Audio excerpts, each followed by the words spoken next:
Good morning, friends. We are going to continue the next part of the unit 3 of the physics 2 paper. Here we have to talk about the Compton effect. The electromagnetic radiation, the consist of the photons which behaves like the packets of the energy and hence like the particle, have been verified by the photoelectric effect. In other observation made and verified by the experiment was that the photons of the electromagnetic radiation could have elastic collision with the particles like the elements in an atom.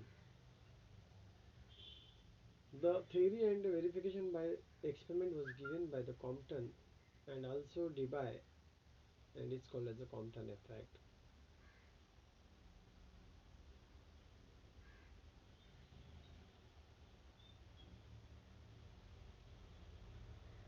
Experiments performed on the scattering of the X-rays by the matter reveal that there is always difference between the wavelength of the incident X-rays and but than that of the scattered rays. The difference was marked when the wavelength of the incident X-ray was small. The wavelength of scattered beam was always greater than that of the incident beam. The photons of the X-rays are considered as elastic particles capable of having the elastic collision with the electron at rest. As a result, electrons are scattered in some direction, taking a little of kinetic energy.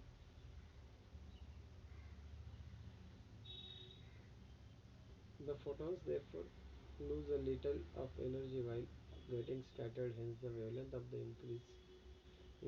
By using the principle of elastic collision, it could be proved that the increase of the wavelength depends upon the direction along which it is scattered, also that is independent of the wavelength of the incident photon. Then before we actually discuss the Compton effect, we will summarize below the experiments for the energy and the movement of the photons. This energy, how we can calculate, is equal to h nu is equal to h, and the species sphere is equal to that.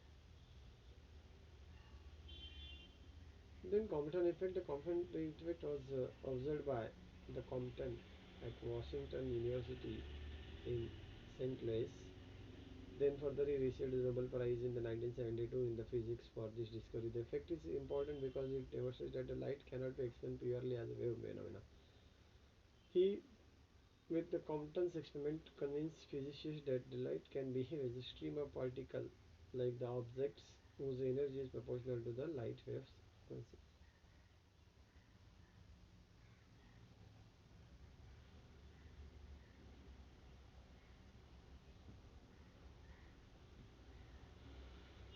Okay, then when a beam of monochromatic X-rays of the wavelength lambda is incident on the scatterer, the scattered radiation contains the radiation of the higher wavelength lambda in addition to original wavelength. The change in wavelength delta lambda is equal to lambda dash minus lambda of the scattered X-ray is called as the Compton shift. It depends on the angle at which the scattered X-rays are observed. It may come out of the MCQ. Okay, depends upon the angle at which the scattered X-rays are observed and does not depend upon the scattering material used nor upon the wavelength of the incident radiation. That scattering has been shown.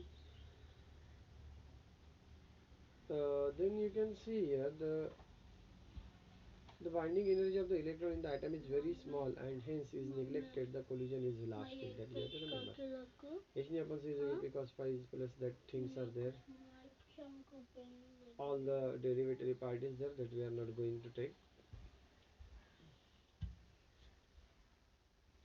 What is the Compton wavelength? Lambda 0 is equal to h upon n0c. It's called as the Compton wavelength for the electron.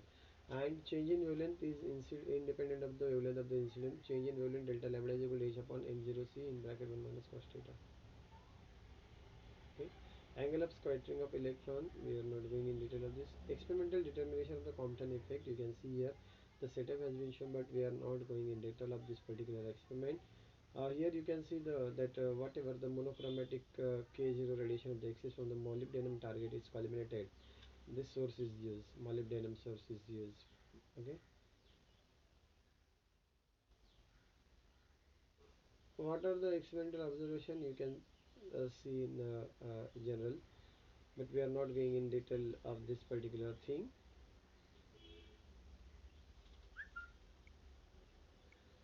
Okay. Pair production is the formation or materialization of two electrons, one negative and the other positive, from the interaction of high energy photon with matter or the photon traveling in the vicinity of the atomic nucleus. That may come for the MCQs. Pair production is the direct conversion of radiant energy into matter. In pair production, conservation laws of momentum, mass, energy and the charge are satisfied. Here, okay. Here we will stop. Next part we will see in the inverse of the pair production process is called pair annihilation. When the electron and the positron come together under the influence of the electrostatic attraction, both the particles simultaneously by producing the gamma ray of photon. Okay. And the total net mass energy and the kinetic energy of electron and the positrons are equally shared between the two photons. The direction of the photons are such as to conserve both energy and the linear momentum for the pair annihilation. No nucleus or any other that particle presence is required. Thus, the pair production is creation of matter from radiation. The pair annihilation is creation of radiation from matter. That make up for the MCQ. Okay, here we will stop.